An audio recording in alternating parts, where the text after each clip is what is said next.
You're watching Palatinate TV. Hello everyone, I'm Patrick, one of the news editors at Palatinate, and these are the interviews for the 2021 SU election. We've got Seun here, who's running for the SU president. Seun, if you could introduce yourself. Hi everyone, Seun Twins, international relations graduate, I guess. Hillbead is my college, and I'm currently the SU president as well. Fantastic. So firstly, you've, as you said, you're currently the SU president. Why did you decide to run again for another year? Yeah, it wasn't actually an easy decision. It took a lot of careful consideration. It first started with, am I able to run? Like, can I physically do it? Is my mental health in the right space? Have I given Durham all that I can? Should I be here for another year? It was very personal. And then it became, no, your why needs to be bigger and broader than you. And I think it's because arguably this year we've been somewhat formidable and we've survived in a global pandemic, which should not be understated at all. And we've done so much in terms of momentum for like culture, sustainability, PG representation, welfare, decolonizing, taking the university, forcing the universities to take a hardline stance against sexual misconduct and violence. That we've done so much in the face of the worst times that we can recall. So I felt like to lose that momentum would be a waste, and to neglect all the work that we've done would be a waste. And reinventing the wheel didn't really seem the logical thing to do in such a crucial year. So it first of all became very personal in terms of like mental health, like if I could do it. Then it became more reflective on my 6 months here. Then it became broader, like what I could do and what I could ensure. So I would say that. And this question's probably less relevant for you, but what relevant experience do you have for the role? Okay, well, I can start from the beginning. Second year, I was president of Durham People of Color Association. I was also president of Politics and IR Society. I also was campaign deliberations officer. I think that was my title. Yeah, campaign deliberations officer for intersectional feminism. I became the uni's token race girl. So I was on like REC, which is a race equality charter. I did a lot of like consulting university on race and hate crimes and things like that. So that was very much second year. Third year, I decided, oh my God, I probably should pass this degree. So I just shortened it to one thing. And I stayed on as, no, actually, I was vice president of Durham People of Color Association. So we did a lot of work on decol, safe spaces, etc., etc. And then I've been SE president for the past 6 months. So that's my 3-year resume, I guess. Fantastic. Now talking about kind of what the president does, what do you think the most important thing that the president does is? Oh, that's such a really good question. So the thing about SU president, even though it's arguably the most notable role, because I do think that all the roles are equally important, but I think a lot of it is like invisible work. And I would say the most important role is stakeholder management. So there's a lot of different stakeholders in the university, and I think there is that tendency to think that the uni is like a top-down piece of infrastructure that like policies are just taken down. But I don't think that's the way it works. I think it's more of an ecosystem where there's different stakeholders, different interests, and it's about managing them. It's about including them, bringing them into the room, making sure that you're compassionate and considerate about the decisions and policies that you make, making sure that you're there as a facilitator for other people to say their concerns or anxieties or shape policy in the room. So for example, I think at the beginning of this year, when all the COVID outbreak stuff happened, we were planning for freshers and LFT tests, things like that. Obviously, in my capacity as president, I took the role in that space, but it was also extremely important to bring in common room presidents and FREPs and all of people who were actually in the operational side of things, because they were there, they were on the ground, they had expertise that obviously I had no access to. So it wasn't about you do my role for me. It was more like, if I can get you a seat at the table, then it should be my job to bring as many people to the table as possible. Like if that is my access point. So I'd say stakeholder management is the hardest job, because sometimes you forget people, sometimes you don't prioritize people, sometimes people feel neglected, and all of that like negative feelings, like the feelings of neglect, the feelings of being forgotten, are quite powerful. So it's always important to make sure that you include people. And leading on a little bit from that, The manifestos haven't yet been released, but soon will be, as I understand it. Could you just briefly tell us what your manifesto this year is about and maybe how it differs from last year? Yeah, so last year, that was a good question as well, because when I was writing it, I was like, what did I actually write last year? What can I say that I've actually achieved from last year, despite obviously COVID-19? And I actually was quite proud of myself. It was like 2/3 that I'd already achieved, and I was like, well done, Sean, pat on the back. So I think what differs from this year and last year is that last year it was about student consultation, and basically just being dissatisfied with like haphazard student consultation. So there's this thing that I don't know if it's our uni or just unis in general, for the Russell Group, or I'm not sure, but there is that element of pitting two stakeholders against each other. If it's staff and students, if it's common rooms and other student institutions, if it's UG versus PG, and a lot of those tensions are real, but a lot of them are dramatized as well. So I think it was very much about, let us all be in the room, let us all have a seat at the table, let us all be consulted, and let us all be respected equally. And I think now it's matured into, all right, I've been that unapologetic voice, and now what can I do? What can I be creative and innovative about? So I've got a 14-point plan in my manifesto. I know, 14 points. And it's split up into 4 categories, I think. So I think the first is cultural change. No, the first is experience leadership. Then it's cultural change. Then it's empowering student voices and student leaders. And the last is a transparent and effective SU. So a lot of it is bringing that collective knowledge from the past 6 months, but also ensuring that all the work that the officers previously have done doesn't lose that esteem, doesn't lose that momentum, and bringing us back to not a normal, but a better normal, because there's very few people along in Durham that remember what Durham looked like before a global pandemic. So I'm going to use that collective memory, I guess. You mentioned cultural change, and as president, you introduced the Cultural Commission. That was one of your policies. What are your thoughts on it, and what would you do with it going forward into your second year? Yeah, so I think everybody knows right now that the Culture Commission has been my labour of love. A lot of people's labour of love, but because the embryo was in my brain in August, now it's developed into this really cute toddler, which is really great. Can't wait to see it mature. My thoughts on it is that a lot of it is my own particular labor outside of like my working hours. So finding people, finding student leaders, finding just a miscellaneous bowl of different students that are a sample from different parts of the university, and just asking them like unbiased, very plain questions about Durham's culture, and watching like a key unlock in their mind. And it's really interesting because I think before I was like, oh God, I'm going to have to ask people about how they feel about sports, how they feel about the SU, how they feel about gender and the space and graduating. But I've noticed that if you literally just ask people, what do you feel about Durham's culture? If you could go back to your matriculating self, what would you say to them? It just unlocks a key of positive, negative, nuanced takes on Durham, things that I would never think about. So I'm really glad about where it is now. I'm glad about what the commissioners are doing. I'm glad that they're taking it seriously and investing in this work. What I see for it, I literally have a very clear plan. So I'm in constant communication with the Vice Chancellor, with the PVC of Colleges and Student Experience, Director of Wellbeing, etc. Basically all the big dogs in the university.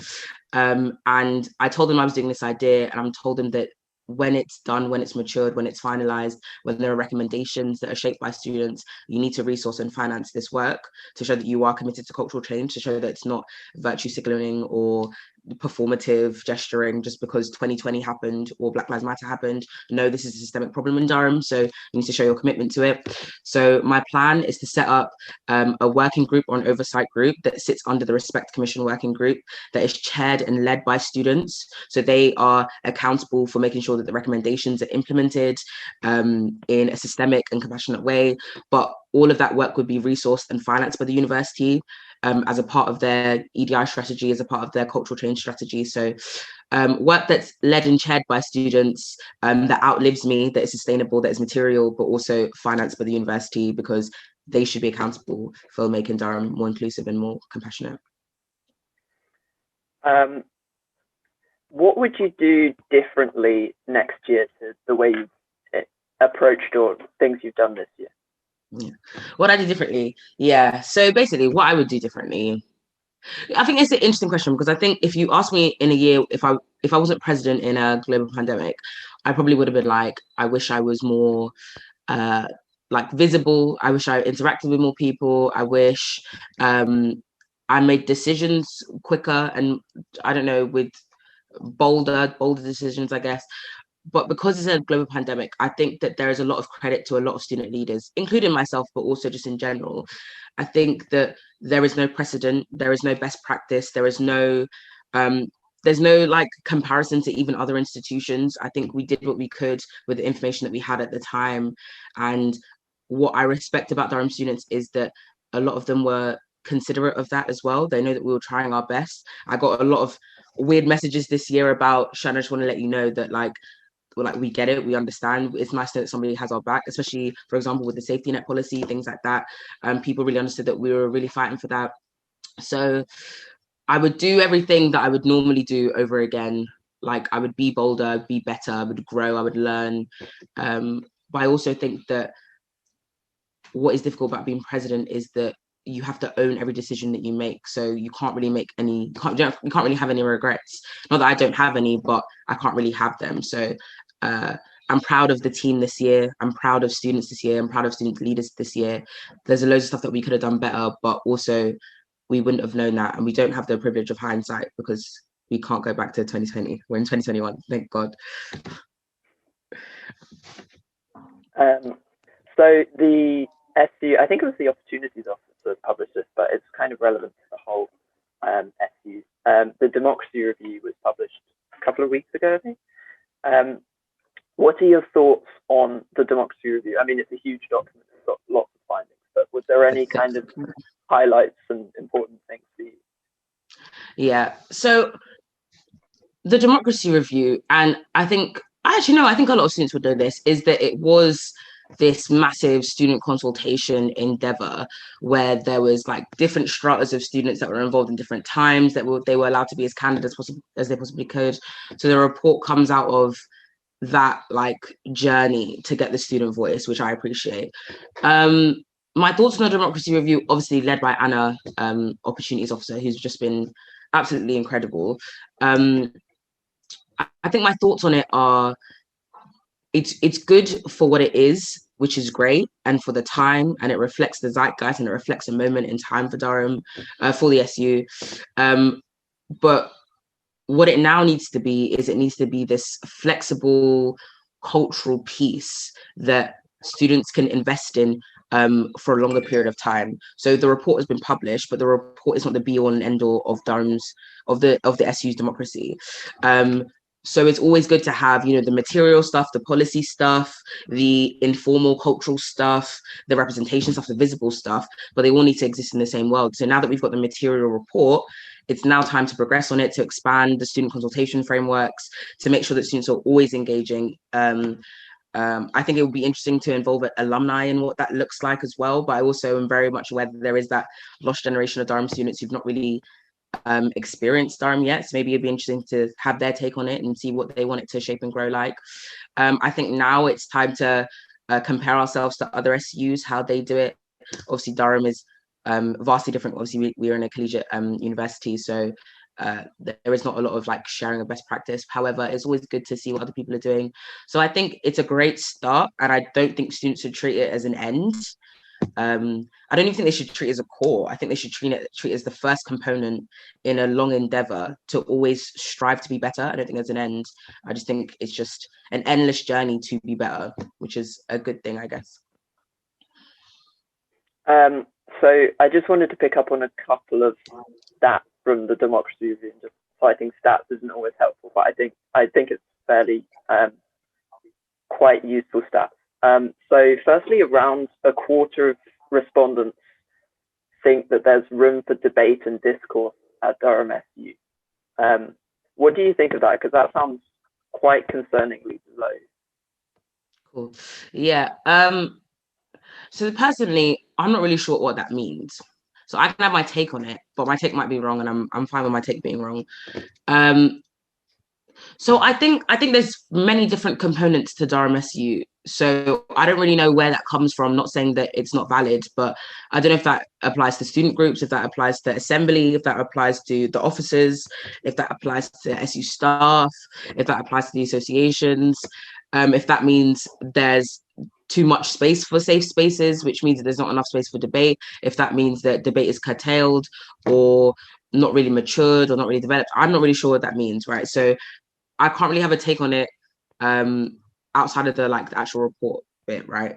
I think it is concerning, and I think it also comes from not one type of student. So I think that stat, I guess, comes from students that think that Durham SU should be more relevant to more students, but I also think it comes from students that think that safe spaces need to be proliferated as well. So if you add those two together, it creates that statistic. So I think it's about unpacking who is speaking because there's not one singular Durham student.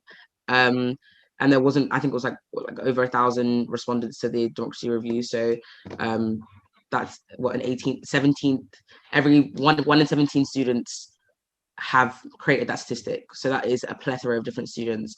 So I don't really have a take on it unless I know who's created that stat, I guess. But yeah, I agree. It's concerning.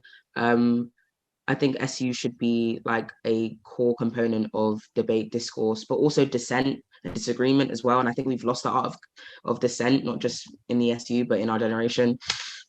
So yeah, I think that's my take on it. That was a very convoluted way of saying I'm not really sure. Fair enough. And another stat was that I'm not just going to fire a stat for you for the rest of the interview, don't we? That's right. I wouldn't even know how to count. Under half of students agreed that students from all backgrounds are welcome. Does that concern you as well, especially given like the context of the Culture Commission and other things that you supported? Yeah, that is obviously very concerning. But not just as an SU president in a time where we're talking about culture, as somebody who's SU president in 2020, which was arguably the most visible social justice movement of our recent memory. Just as a Black woman, as a Black working class woman, that is quite frightening. I think if you go back to the bit when I basically just tell you everything I've done in university outside of my degree, which my degree should have come first, but we talk about that later. I've literally just made it my goal to create safe spaces and to ratify safe spaces and reinforce them and make sure that they exist and they outlive me. So the fact that that statistic still exists, it makes me look at student activists as if like their work is not being respected. And I'm not sure if you know this, but like the eco DUs, the associations, the faith groups, the minority reps, like the college minority reps, like they do so much work outside of their job remit. They internalize so much like trauma and just like horrificness just to make sure that Durham is a safe space. And the fact that minorities still don't feel like it's a safe space for them or inclusive space for them is really sad, because it just shows that it's now up to the university to support them and put their money where their mouth is and open purse strings and make sure that the SU can do what it needs to do to make sure that the students are safe. And I say that somebody who represents those students, but somebody who is or was one of those students as well. And I think it really, when you look at retention rate, attainment gap, alumni, career progression, mental health services, when you look at all these stats, it shows that those minority groups, like, it's not virtue signaling. They really are struggling in this environment. And now it's about finding why, I guess. The democracy review also indicated a kind of apathy, I guess, among a lot of students, and in some cases active hostility to the SU. Do you think the SU should try to appeal to all students, including people who are quite hostile to the SU? Or do you think, like, what are your thoughts on that? And is there a way to go about that? I think there is a way to go about it. And I think it all comes down to, obviously, the very generic answer, but it all comes down to comms. So I think with the SU, obviously a lot of our work is like behind the scenes work, right? So safety net, decol, sustainability, culture, everything that we do, it's not particularly sexy, which doesn't mean it's not valid, and it doesn't mean it's not good. It doesn't mean it's not worthwhile. It doesn't mean that people are not going to appreciate it in the long or short term. It just means it's not sexy, right? And that means that the average student that we're impacting is not aware that we're impacting them in a positive way, which is a shame. And I think it's up to the officers to just be visible and vocal mouthpieces to the SU, to be like, this is what I've done this week, this is how it's affected your life, come and shape this policy. I think we've done a really good job of that this year. I think there's that time lag with the democracy review where like we're in office, like making changes to for things that people are talking about in retrospect or retroactive, which is fine, like it's the nature of a report. So I think we've made a concerted effort this year as officers to be like, this is what I'm doing every week. Come along to this, come along to a focus group, in assembly, ask me questions, press com, SU rep, ask me questions. I'm here to be as transparent as possible. I'm here to be accountable. I'm here to be criticized. So I think we've done a lot of work to maybe curtail a lot of that apathy, but I think that apathy also exists before us and probably will exist after us, and that is just the nature of an SU. If you look in the sector or just like throughout other unis, SUs do a lot of work with, that's a lot of non-student facing work, which could change and should be better, but also a lot of the work we do is literally sit in meetings and be like, okay, this doesn't include students, don't do this, don't do that, don't do that, which I can't go back on Twitter and be like, hi guys, I was in a 3-hour meeting and this is how I've impacted your life and da-da-da. Like, it's not particularly sexy, which is fine, but it's just not sexy. We need to make the SU sexy. That's my campaign goal. What a slogan. What a slogan. And then just finally, the last one about the democracy review. So there also seems to be kind of apathy among first-year students, and obviously the election last year was deemed quite controversial by some people, but like that can't even be put down to the election last year at all. What do you think is the way that like first-year students who haven't even been at Durham that long and probably haven't experienced the real Durham that much, how do you think that should be dealt with to feel that they're supported by the SU as well? Yeah, I think they just need an SU president who's visible and accessible. So, and I say that because I'm obviously I am president and I'm running for president, but I also say it as a I see this role as being very synonymous to myself, and I see myself as being that person to outreach and do that work, which is obviously unsustainable because obviously burnout is really real. But I do think that, so for example, I got a lot of messages earlier this year when I recorded my matriculation speech, right? And all the first year students saw it. Also, a lot of PG saw it. And it was really positive. It was very much like, oh my gosh, thank you. You've put a name to a face. I feel like there's a soul in this university. I feel like I'm not just occupying buildings and being on my laptop. And I'm like, obviously that made my head grow like 3 sizes. But also I was like, I really respect that. Thank you for calling me a human being, basically. Like, that is the loveliest compliment ever. So I think it's about that. I think there's also a skills gap as well. I think I read a statistic a couple months ago about like 40% of all Durham students hold some sort of leadership role. If that's in student journalism, if that's in sports, if that's in societies, if that's like a trusteeship, like 40% of Durham students are drawn to student leadership. And we've got a real big fear that students are not going to like take that part up of Durham's culture, which is really like a good, healthy part of Durham's culture. So I think it's like filling that skills gap, making sure that as soon as we reopen or as soon as unis were accessible, that they have the confidence to just dive right in as well, but also they have the confidence to like be Durham, but also make Durham better, expand Durham, expand on their ideas. Like, they don't have that first year crucible of this is what Durham is, this is what you have to conform to be. They have the liberty of being like, no, I've been here for a year, I've seen my academic department, now it's time for me to engage in my student experience the way I want to, because I'm a year older and a year wiser. So I think there is that fear from first students, but I think it's not a Durham specific fear. It's just there is a lost generation of students due to this pandemic, which is so unfortunate, and they've been neglected by so many different institutions. But hopefully there's a lot of work that we can do to just make them catch up or help them catch up. Is there anything you'd like to add just before we close up? Anything I'd like to add? I think what I'd like to add is that it was not an easy decision for me to rerun this year. I've literally given my heart and soul to Durham. And the reasons why I want to rerun are very much threefold. Number one, it goes back to collective memory. Like, very few people remember what Durham was like before. And there is that tendency to romanticize Durham and like have that nostalgia and not be unapologetic about his shortcomings and imperfections, but also celebrate fantastic things about Durham as well. For example, leadership, as I said, and like countercultures and like activism and things like that, which is awesome. I think number two, like just the expertise. Like, I have knowledge of this role. I wouldn't be reinventing the wheel. I wouldn't be starting from scratch.